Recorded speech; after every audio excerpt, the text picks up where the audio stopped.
السلام علیکم ورحمۃ اللہ وبرکاتہ۔ دن بھر کے مارکے کا یہ انجام ہوا کہ دشمن کا حوصلہ ختم ہو گیا۔ اس کے سپاہیوں نے ہتھیار ڈالنے شروع کر دیے۔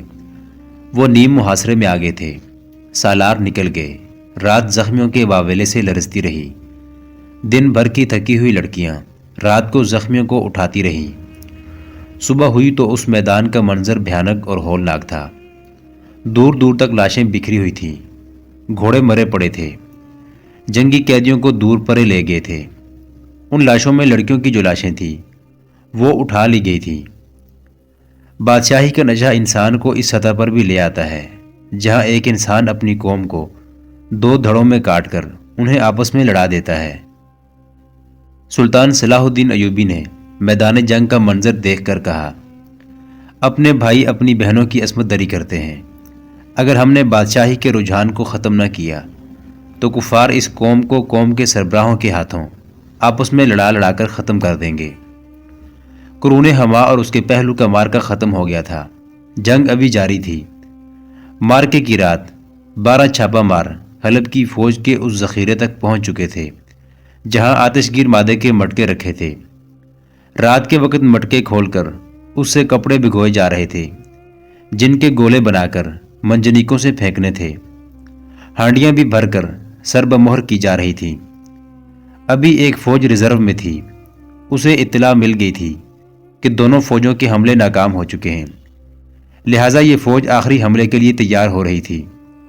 حملے کی کامیابی کے لیے آگ پھینکنے کا فیصلہ کیا گیا تھا۔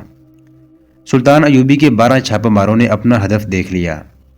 ان میں سے 4-5 کے پاس کمانیں تھیں اور فلیتے والے تیر بھی تھے۔ وہ گھوڑوں سے اتر کر آگے چلے گئے۔ فلیتے جلا کر انہوں نے تیر چلا دیے۔ یک لخت شعلے بلند ہوئے اور وہاں ہڑبونگ بپا ہو گئی۔ چھاپہ ماروں کو بتایا گیا تھا کہ مٹکے بے شمار ہیں۔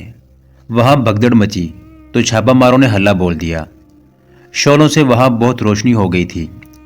چھاپہ ماروں کو محفوظ مٹکے بھی نظر آ گئے۔ انہوں نے اپنی برچھیوں کے ساتھ ہتھوڑیوں کی طرح لوہے کے ٹکڑے باندھ رکھے تھے۔ دوڑتے گھوڑوں سے انہوں نے مٹکے توڑنے شروع کر دیے۔ ان میں سے ایک نے آگ لگانے کا انتظام کر دیا۔ دشمن نے انہیں گھیرے میں لینے کی کوشش کی۔ یہ ایک خون ریز مارکا تھا۔ 12 جاں باز سینکڑوں کے نرغے میں لڑ رہے تھے۔ شعلے ہر طرف پھیل گئے تھے۔ سارے کیمپ پر دہشت طاری ہو گئی۔ گھوڑے اور اونٹ رسیاں توڑا کر بھاگنے لگے۔ جہاں سلطان صلاح الدین ایوبی کی فوج تھی وہاں ایک چٹان پر کھڑے کسی آدمی نے چلا کر کہا، آسمان جل رہا ہے، خدا کا قہر نازل ہو رہا ہے۔ سلطان صلاح الدین ایوبی کو اطلاع ملی تو وہ دوڑتا ایک چٹان پر جا چڑھا۔ اسے دشمن کے کیمپ کی طرف آسمان لال سرخ ہوتا نظر آیا۔ اس کے منہ سے بے ساختہ نکلا، آفرین آفرین، اللہ تمہیں صلہ دے۔ موصل کی فوج فوری طور پر جوابی حملے کے قابل نہ رہی۔ سلطان ایوبی کے چھاپہ مار سرگرم ہو گئے۔ انہوں نے 3 راتیں گمشتگین سیف الدین اور الملک الصالح کے کیمپوں میں اتنی تباہی مچائی کہ ان کے مرکز بھی ہل گئے۔ آخر انہوں نے کسی اور طرف سے حملے کا فیصلہ کر کے کوچ کا حکم دیا۔ تب انہیں پتہ چلا کہ ان کے عقب میں سلطان ایوبی کی فوج آ چکی ہے۔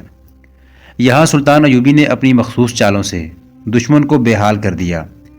وہ مارتا بھی نہیں تھا، چھوڑتا بھی نہیں تھا۔ یہ جنگ ضرب لگاؤ اور بھاگو کے اصول پر لڑی جا رہی تھی۔ دشمن کی فوج بکھرتی جا رہی تھی اور اس کے سپاہی بکھر بکھر کر ہتھیار ڈالتے جا رہے تھے۔ یہی سلطان ایوبی کا مقصد تھا۔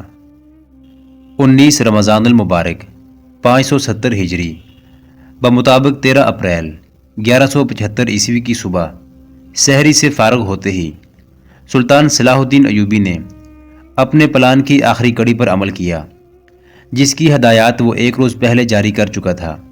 اس نے کھلا حملہ کر دیا۔ کوئی قابل ذکر مزاحمت نہ ہوئی۔ سلطان صلاح الدین ایوبی وہاں تک جا پہنچا جہاں گمشتگین اور سیف الدین کی خیمہ گاہیں تھیں، مگر وہ دونوں غائب تھے۔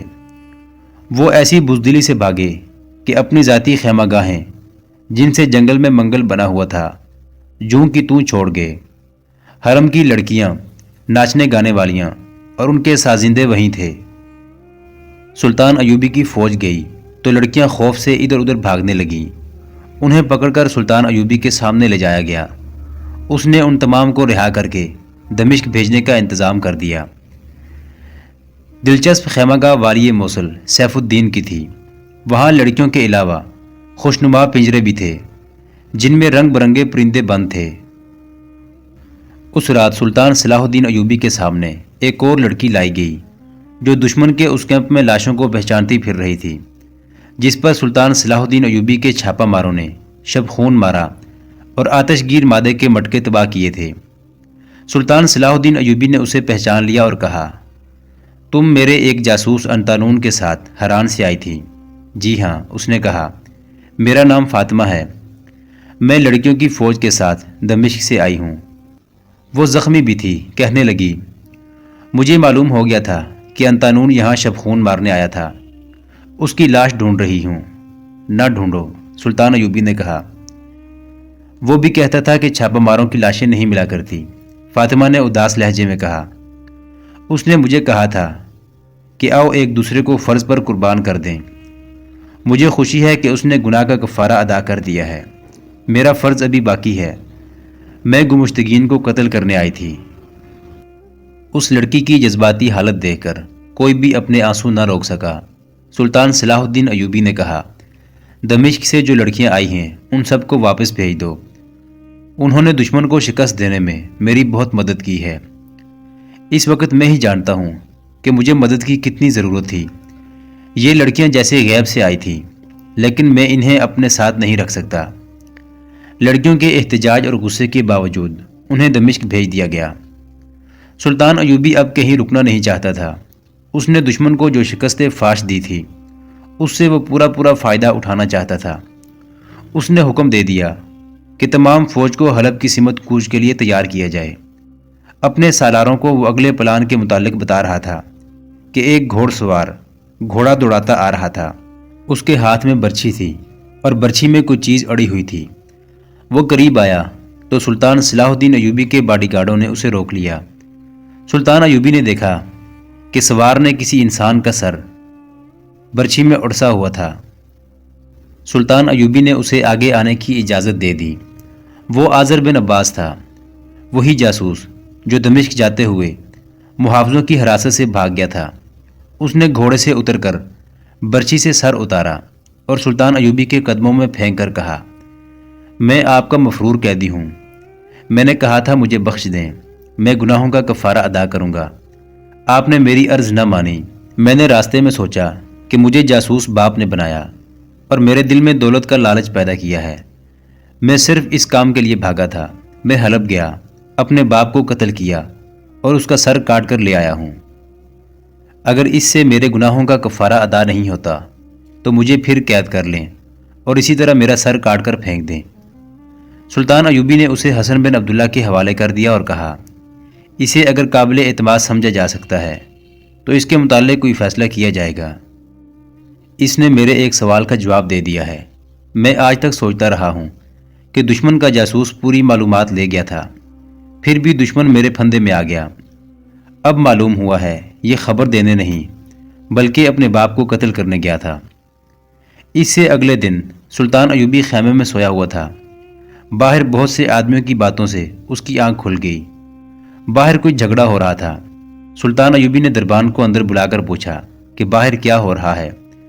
دربان نے بتایا کہ 9 آدمی آپ کے محافظ دستے کی وردیاں پہنے اور آپ کا جھنڈا اٹھائے آئے ہیں، کہتے ہیں وہ دمشق سے آئے ہیں۔ یہ رضاکار آپ کے محافظ دستے میں شامل ہونا چاہتے ہیں۔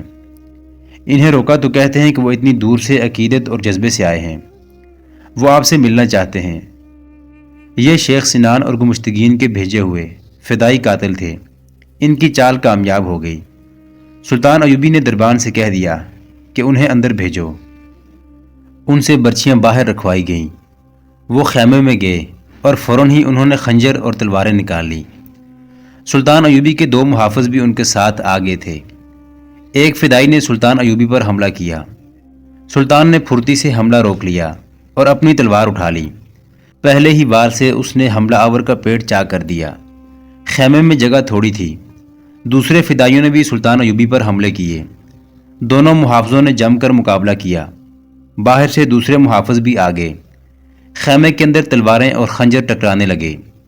باڈی گارڈوں نے قاتلوں کو اپنے ساتھ الجھا لیا۔ وہ خیمے سے باہر آ گئے۔ سلطان ایوبی کی لمبی تلوار نے کسی کو قریب نہ آنے دیا۔ فدائیوں میں سے 5-6 مارے گئے، باقی بھاگنے لگے۔ انہیں زندہ پکڑ لیا گیا۔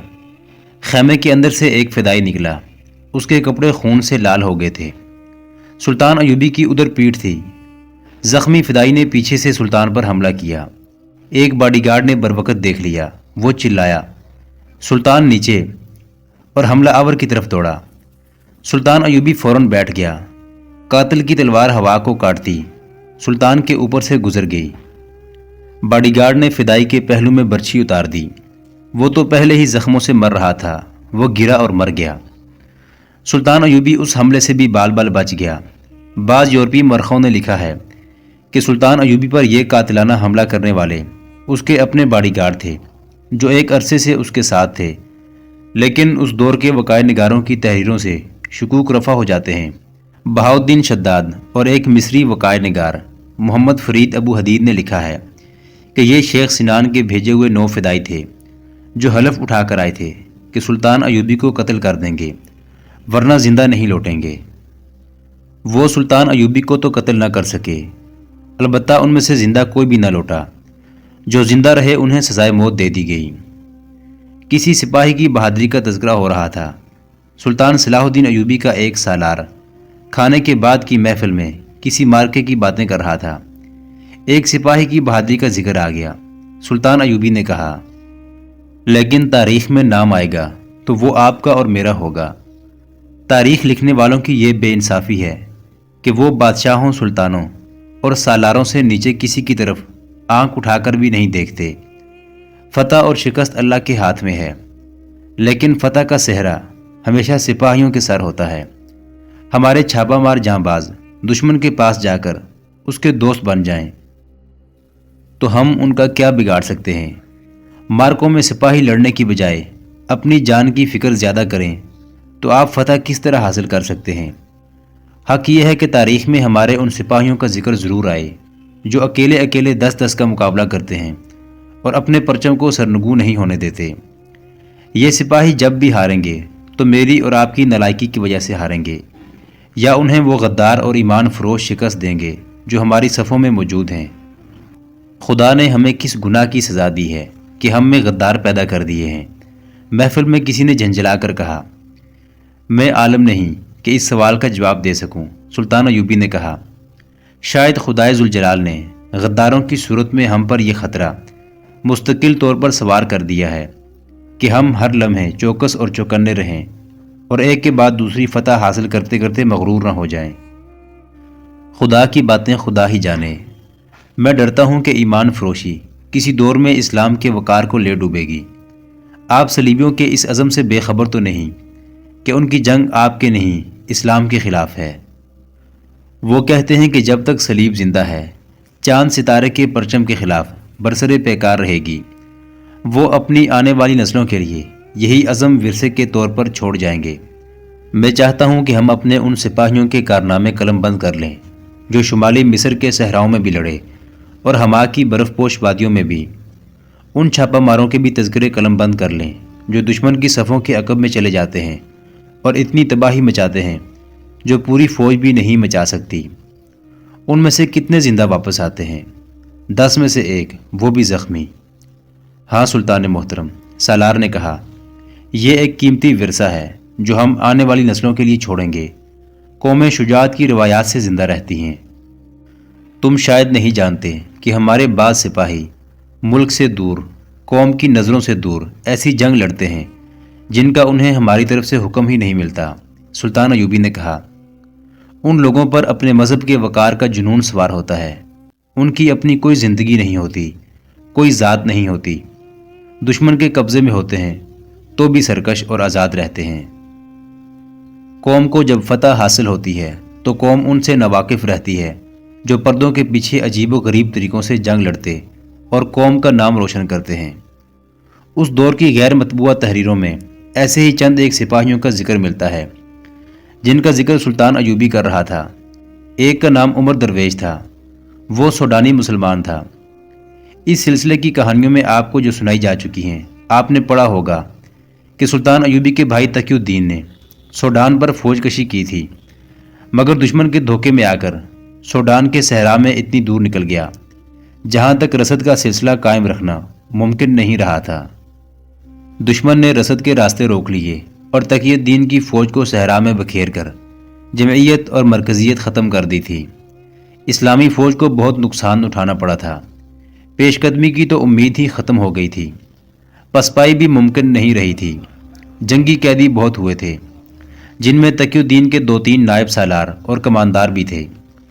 ان قیدیوں میں مصریوں اور بغدادیوں کی تعداد زیادہ تھی، ان میں کچھ سوڈانی مسلمان بھی تھے۔ سلطان ایوبی نے اپنی جنگی سوجھ بوجھ اور غیر معمولی فہم و فراست سے کام لیتے ہوئے تقی الدین کی بکھری ہوئی فوج کو سوڈان سے نکالا تھا۔ اس کے بعد اس نے سوڈانیوں کے پاس اس پیغام کے ساتھ ایلچی بھیجے تھے کہ جنگی قیدیوں کو رہا کر دیا جائے۔ سوڈانیوں نے انکار کر دیا تھا کیونکہ ان کا کوئی قیدی سلطان ایوبی کی فوج کے پاس نہیں تھا۔ سوڈانیوں نے جنگی قیدیوں کے عوض مصر کے کچھ علاقے کا مطالبہ کیا تھا۔ سلطان ایوبی نے جواب دیا تھا، تم مجھے، میری بیوی اور میرے بچوں کو سولی پر کھڑا کر دو، میں تمہیں سلطنت اسلامیہ کی 1 انچ جگہ نہیں دوں گا۔ میرے سپاہی غیرت والے ہیں، اپنی قوم کے وقار کے لیے جانیں قربان کرنا جانتے ہیں۔ اس کے بعد سوڈانی حکومت نے مصر پر حبشوں سے حملہ کرایا تھا، جن میں سے کوئی ایک بھی واپس نہیں جا سکا تھا۔ جو زندہ رہے وہ قید میں ڈال دیے گئے تھے۔ توقع تھی کہ سوڈانی ان کی رہائی کا مطالبہ کریں گے، لیکن انہوں نے کوئی ایلچی نہ بھیجا۔ وہ ان حبشوں کو دھوکے میں مصر لائے تھے، یہ ان کی باقاعدہ فوج نہیں تھی۔ سلطان ایوبی نے ان حبشی قیدیوں کی مزدور فوج بنائی تھی۔ مصر میں ان سے کھدائی، بار برداری اور اس قسم کے دوسرے کام لیے جاتے تھے۔ سوڈان والے سلطان ایوبی کی فوج کے جنگی قیدیوں کو دراصل اس وجہ سے نہیں چھوڑ رہے تھے کہ انہیں وہ سوڈانی فوج میں شامل ہو جانے کی ترغیب دے رہے تھے۔ سوڈانیوں کے پاس صلیبی مشیر تھے، وہی سوڈانیوں کو سلطان ایوبی کے خلاف استعمال کر رہے تھے۔ یہ منصوبہ انہی کا تھا کہ مصری فوج کے قیدیوں کو بہلا پھسلا کر سوڈانی فوج میں شامل کر لیا جائے۔ تاریخ اور اس دور کی تحریریں یہ بتانے سے قاصر ہیں کہ انہوں نے کتنے مسلمان سپاہیوں کو اپنی فوج میں شامل کر لیا تھا۔ البتہ یہ شہادت مل گئی تھی کہ سوڈانیوں کا پیار اور محبت کا اور اچھے سلوک کا حربہ جس پر بھی ناکام ثابت ہوا، اسے انہوں نے بے رحمی سے اذیتیں دے کر اور تڑپا تڑپا کر مارا۔ ان قیدیوں میں اسحاق نام کا ایک عہدیدار تھا جو سلطان ایوبی کی فوج کے کسی دستے کا کمانڈر تھا۔ وہ سوڈان کا رہنے والا تھا اور نوجوانی میں مصری فوج میں شامل ہوا تھا۔ سوڈان کے ایک پہاڑی علاقے میں وہاں کے مسلمان آباد تھے، جن کی تعداد 4-5 ہزار کے درمیان تھی۔ ان کے مختلف قبیلے تھے، لیکن اسلام نے ان میں اتحاد پیدا کر رکھا تھا۔ تمام قبیلوں کے سرداروں نے ایک کمیٹی سی بنا رکھی تھی۔ تمام قبیلے اس کے احکام اور فیصلوں کی پابندی کرتے تھے۔ ان لوگوں نے روایت بنا رکھی تھی کہ مصری فوج میں بھرتی ہو جاتے تھے، سوڈانی فوج میں شمولیت سے گریز کرتے تھے۔ وہ جنگجو بھی تھے اور خونخوار بھی، تیر اندازی کے ماہر تھے۔ سوڈانی فوج اور حکومت نے انہیں بہت لالچ دیے تھے، انہیں جنگ کے ذریعے ختم کرنے کی دھمکی بھی دی تھی، لیکن ان مسلمان قبائل کو پہاڑیوں کا فائدہ حاصل تھا۔ 2 بار ان پر سوڈانی فوج نے حملہ کیا، لیکن مسلمان تیر اندازوں نے چٹانوں کی چوٹیوں سے وہ تیر برسائے کہ سوڈانیوں کے گھوڑے تیر کھا کر اپنے پیادہ سپاہیوں کو کچلتے بھاگ گئے۔ تقی الدین کی جنگی لغزش سے سوڈان والوں کے ہاتھوں جہاں مصر کی بہت سی فوج قیدی ہو گئی تھی، وہاں ایک کماندار اسحاق بھی تھا۔ اپنے قبیلوں پر اس کا بہت اثر و رسوخ تھا۔ جنگی قید میں سوڈانیوں نے اسے کہا کہ اگر وہ اپنے مسلمان قبیلوں کو سوڈان کی فوج میں شامل ہونے پر راضی کر لے تو اسے نہ صرف رہا کر دیا جائے گا، بلکہ جس پہاڑی علاقے میں مسلمان آباد ہیں اس تمام علاقے کی الگ ریاست بنا کر اسے اس کا امیر یا سلطان بنا دیا جائے گا۔ میں اس ریاست کا پہلے ہی سلطان ہوں، اسحاق نے جواب دیا۔ یہ ہماری آزاد ریاست ہے، وہ سوڈان کا علاقہ ہے۔ اسے کہا گیا، ہم کسی بھی روز وہاں کے لوگوں کو قید کر لیں گے یا تباہ کر دیں گے۔ تم پہلے اس علاقے پر قبضہ کرو، اسحاق نے کہا، وہاں کے مسلمانوں کو تحت ایک کرو، تم انہیں اپنی فوج میں شامل نہیں کر سکو گے۔ اس علاقے میں اپنا جھنڈا لے جا کر دکھا دو، پھر میں انہیں تمہاری فوج میں شامل ہونے پر راضی کر لوں گا۔ اسحاق کو قید خانے میں رکھنے کی بجائے ایک خوشنما کمرے میں رکھا گیا جو کسی شہزادے کا محل معلوم ہوتا تھا۔ ایک سوڈانی سالار نے اسے اس کمرے میں داخل کر کے اپنی تلوار دونوں ہاتھوں میں لے کر اور 2 زانو ہو کر اسے پیشکش کی اور کہا، ہم آپ جیسے جنگجو کی دل سے قدر کرتے ہیں، آپ ہمارے قیدی نہیں مہمان ہیں، میں آپ کی تلوار قبول نہیں کروں گا۔ اسحاق نے کہا، میں مہمان نہیں قیدی ہوں، میں نے شکست کھائی ہے، میں آپ سے تلوار اسی طرح لوں گا جس طرح آپ نے مجھ سے لی ہے، تلوار تلوار کے زور سے لی جاتی ہے۔ مگر ہم آپ کے دشمن نہیں، سوڈانی سالار نے کہا، میں آپ کا دشمن ہوں۔ اسحاق نے مسکرا کر کہا، تلواروں کا تبادلہ اتنے خوبصورت کمرے میں نہیں، میدان جنگ میں ہوا کرتا ہے۔ آپ کا شکریہ ادا کرتا ہوں کہ آپ نے میری اتنی عزت کی۔ ہم اس سے زیادہ عزت کریں گے، سالار نے کہا، آپ کی مسند خرطوم کے تخت کے ساتھ رکھی جائے گی اور روز محشر میری مسند دوزخ کے تہخانے میں رکھی جائے گی۔ اسحاق نے کہا، کیونکہ میں نے دنیا میں مسند تخت کے ساتھ رکھی تھی۔ میں دنیا کی بات کر رہا ہوں، مگر مسلمان آخرت کی بات کیا کرتا ہے۔ جب ہم سب اپنے اعمال نامے خدا کے حضور پیش کریں گے، اسحاق نے کہا، مجھے یہ بتا دیں کہ آپ کے بعد کون آئے گا اور کیا تحفہ لائے گا؟ سوڈانی سالار نے مسکرا کر کہا، اب کوئی بھی آئے مجھے کیا، میں سپاہی ہوں، آپ بھی سپاہی ہیں۔ میں نے آپ کی سپاہیانہ شان کو خراج عقیدت پیش کیا تھا، آپ نے میرا دل توڑ دیا۔ محترم ناظرین، سلطان صلاح الدین ایوبی کی تاریخ پر مشتمل سیریز دیکھنے کے لیے چینل کو سبسکرائب ضرور کر لیں۔ گزشتہ اقساط دیکھنے کے لیے چینل پر پلے لسٹ کا وزٹ کریں۔ ویڈیو کو لائک اور شیئر ضرور کیجیے۔ آج کی قسط کے بارے میں کمنٹ باکس میں اپنی رائے سے آغاز ضرور کریں۔ اللہ آپ کا حامی و ناصر ہو۔